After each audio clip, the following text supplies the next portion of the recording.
Fostering connection through vulnerability, the People Pleaser podcast validates struggles, celebrates growth, and inspires positive change.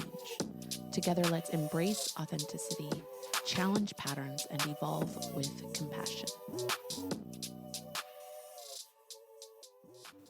Hello, and welcome to the People Pleaser podcast.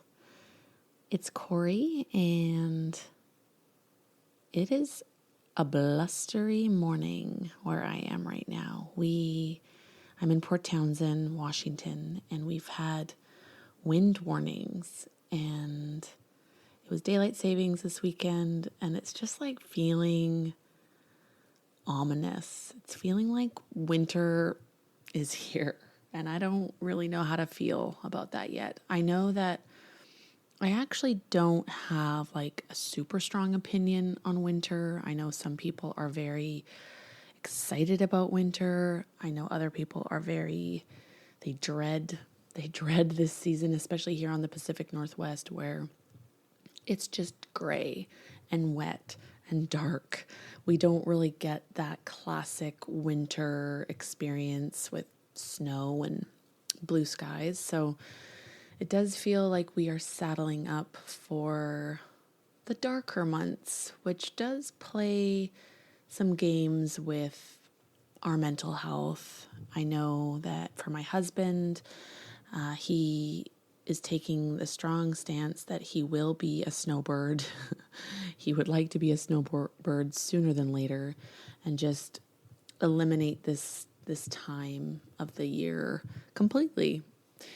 And I don't fully blame him for that. It can be a challenge to like make sense of this time of year. And I have tried to adapt like an energetic, almost like trying to match the seasons with my energy. So this is the season of like low output, low energy, going a little bit more inward, doing that, having those opportunities to self-reflect, to build new systems and patterns and hobbies and just kind of recenter. So I am hoping that the seasons are treating you well, the change of seasons is treating you well, and that you're able to just sink into this new chapter. I just got back from 2 nights in Calgary, Alberta, celebrating my dear friend, one of my oldest friends' baby shower. And so that was a little bit out of character for me to go on a bit of a whirlwind trip.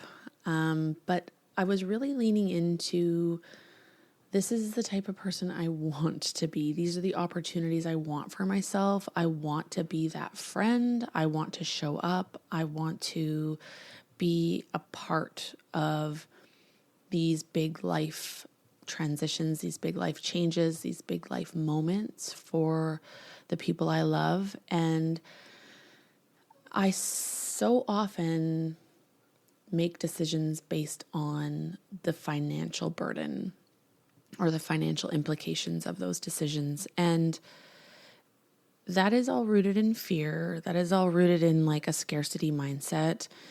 And when I was able to just like silence those thoughts, silence those thought patterns, I was able to just like lean into the reality of course I want to be there. Of course I want to make this trip. Of course I can make this trip happen. And it just required a shifting of like priorities and like advocating for this. Like I had to ask for the time off work. I had to ask my husband to drive me to Seattle and home from Seattle. Like it just required leaning into the full experience. And I am so glad I did. It was exactly the weekend I needed. I was so happy to be there for this chapter of my friend's pregnancy. It's, probably the last time I will see her without a child, without a baby. So that's pretty amazing. her and I grew up together. Like, I've known her since she was born. I'm a couple years older. And to just be able to reflect on our friendship and the various life stages we have each gone through and witnessed within each other, it's like really special. So I am feeling revitalized. I'm also feeling tired because I've just been not sleeping very well lately. I've been under some stress with my master's program and just I was trying to crunch out a big paper before I left. And so the candle was definitely being burnt at both ends for the last week. And I'm still in that process of catching up on sleep, but we will get there. No regrets. I'm so feeling so good that I could have that experience. My cup is full. I do want to talk about something that did come up this weekend, and it wasn't an isolated incident, or not even, it's not an incident, but it's not an isolated event. This has been something that has happened before, and I am noticing that I want to unpack it a little bit. And so the situation is that I'm on this Instagram hiatus. I'm on this break from Instagram, and my girlfriend asked me about that. She said, "So are you just like off Instagram now?" And I said, "Oh, I'm off, but I just deleted it from my phone. Like, I didn't delete it completely. I still have the account. I deleted it from my phone." And her response was, "Good. I think that's good for you." And she went on to say that as my friend, it has been hard to witness me on social media because she knows who I really am. And I was, I think initially my feelings were hurt. Because I have actually put a lot of intention into the way I show up online. And I know that over the years I've ebbed and flowed in terms of like what I share, how much I share, how I share it. But I think that I have actually gotten to a pretty balanced place with my social media use. And I also know that I sometimes need to take breaks because of the way I interact with social media. And the way I interact with social media has always been leading with vulnerability and leading with this sense of like transparency, in the spirit of building connection, building community. That has always been the way I have seen social media. Like, that to me is still the purpose I am seeking.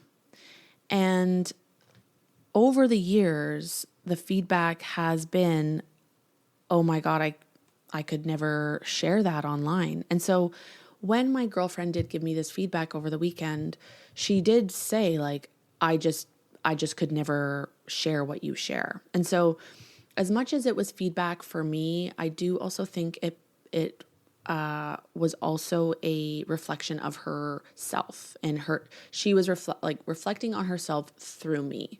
So I'm not taking this feedback personally because, like I said, this is actually not the first time I've had this feedback, and people have expressed concern or worry. And I think that's quite interesting because I think societally we have grown uncomfortable with vulnerability. And I think that there's such a pendulum when it comes to vulnerability. Like, there's the right amount of vulnerability, and then there's like, it swings too far and it's like, whoa, that's too much vulnerability.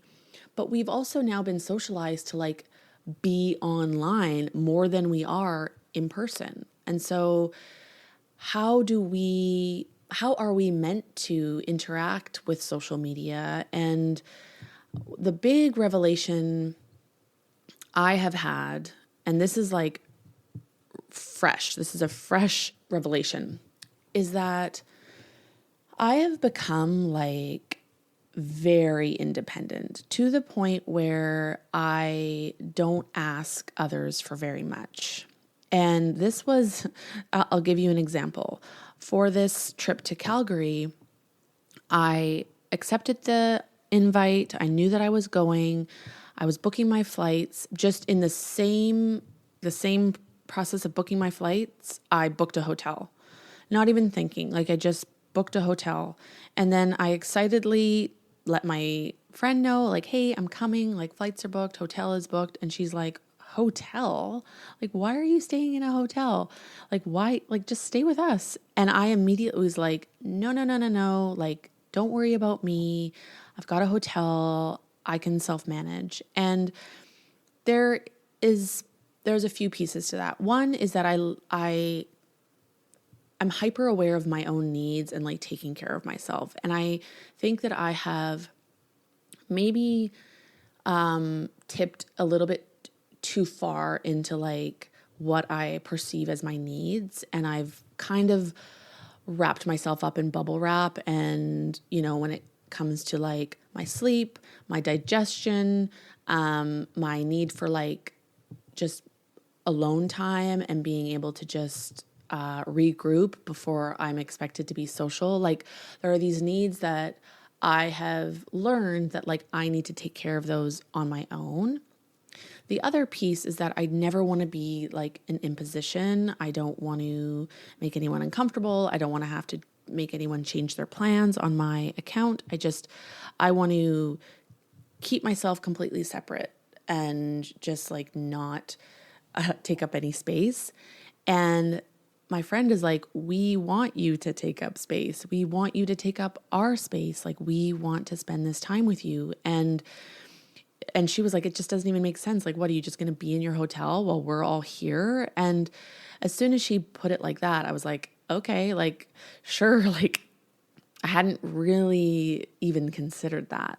So when I think about how these tendencies interact with social media, I actually have realized that because I have retracted so much and the space I am taking up is becoming like less and less, and I am not looking to have my needs met like from my friends or from my family because I don't want to be this imposition. I have turned to social media as that like safe outlet to just get my needs met and be vulnerable and share openly, because I see that as optional. People don't have to interact with my social media. People can swipe on through, and I'm giving people like full autonomy to interact with me or not interact with me. And so I think where there's a disconnect for my friends and loved ones is that I am showing up actually in an inauthentic way when I am interacting with them in person, because I am coming across as like not having needs, as not sharing as deeply and openly. And I do really, really struggle with that. I struggle with that because what I think I need is like completely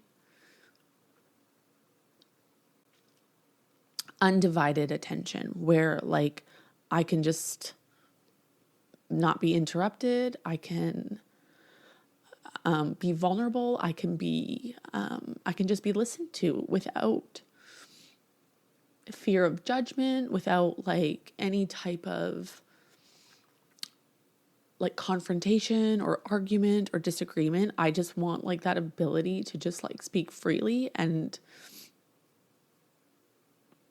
I don't know, I guess I've had a hard time seeing that in person. And that is just because we are all dynamic humans, and our way of like connecting with each other and supporting one another is through connection. And my friends are not my therapists. My friends are showing up as as their true human selves. And so I've almost like bubble wrapped myself too much to the point where I think that if someone interrupts me, or if I think that someone is maybe not giving me their undivided attention, that equals them not caring for me. So there is work to be done there. I think though that to go back to like the social media thing and how that may be perceived is my friends are like, why are you telling the internet this and you're not telling me this?